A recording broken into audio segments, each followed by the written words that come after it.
ప్రభునందు ప్రియమైన వాళ్ళారా, ప్రభువుని యేసుక్రీస్తునామమున మీ అందరికీ శుభాభివందనములు. ఈ ఉదయకాలంలో కలుగురు కృపాసన మీదకి మిమ్మల్ని ఆహ్వానించుచున్నాను.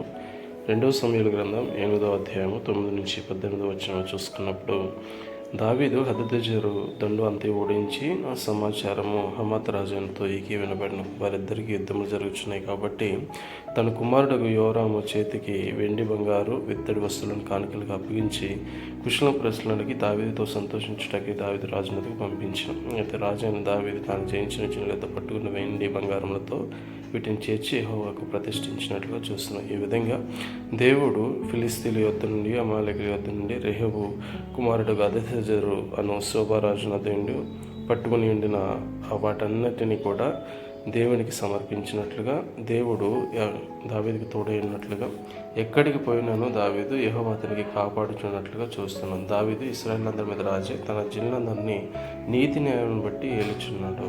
ఆమేన్.